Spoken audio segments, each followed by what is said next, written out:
All right, Kenyans woke up today to news of a huge fire at the Jomo Kenyatta International Airport that forced the airport to shut down. The fire started at 5 a.m. and destroyed the international arrivals unit.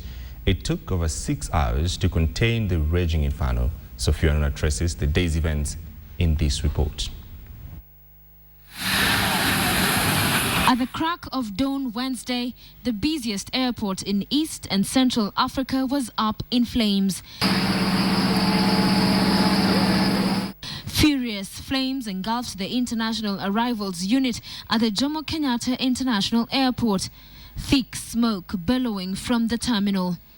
Over a dozen fire engines had the extinguishers trained on the fire. 4 hours later, the fire raged on. Frantic efforts to contain the fire continued, with the flames threatening to spread to other units.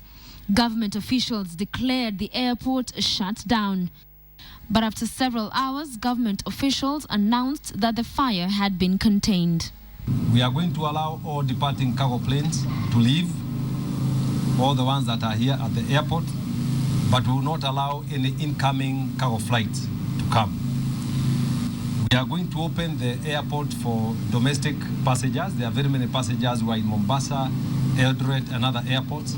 We will start operations, flights from JKIA to Eldoret, to Kisumu, and to Mombasa, and other airports.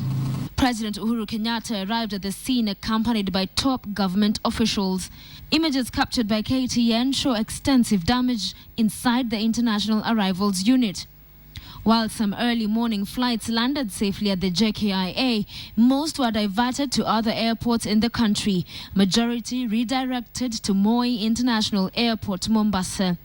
Some airlines put up their transit passengers in hotels, and after hours of total shutdown, some reprieve.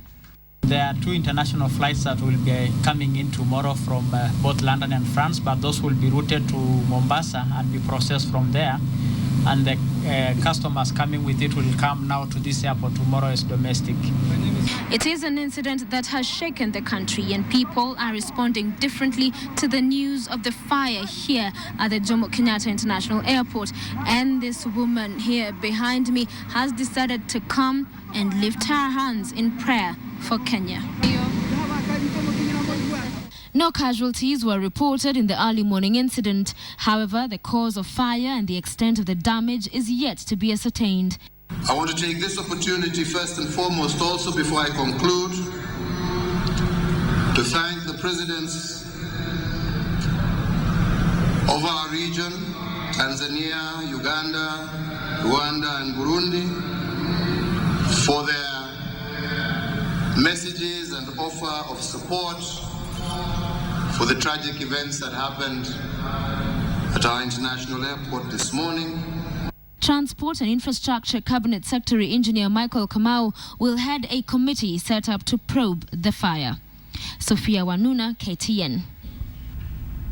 Lots of diversions, stranded passengers, millions worth of property gutted down. Let's look at the trickle-down effect now. Closure of any international airport is not a simple matter.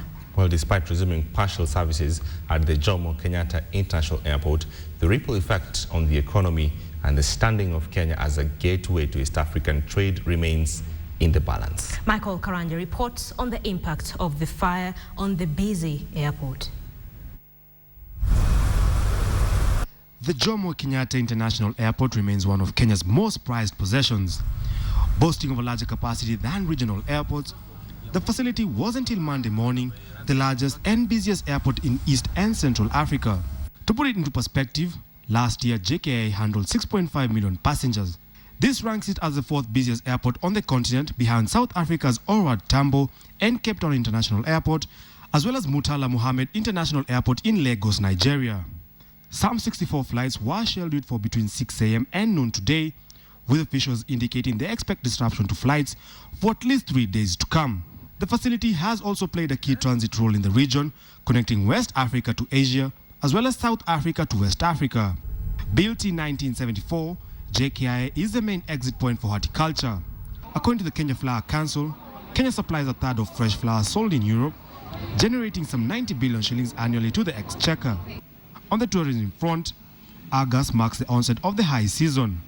With tourists known for their meticulous planning, thousands of passengers are likely to be affected by the airport shutdown, leading to massive booking cancellations. Tutatumia Unit 3 ambao hata stima yake imetenganishwa na Unit 2 and Unit 3. But even as the partial opening was being announced, events leading to the resumption of full operations may slow down Kenya's unrivaled position as the economic hub for East and Central Africa. This is because normal government tender procedures take up to 3 months, with an extra month allocated for any appeal once the tender is awarded. Rough estimates indicate that this can see the renovation works well into next year.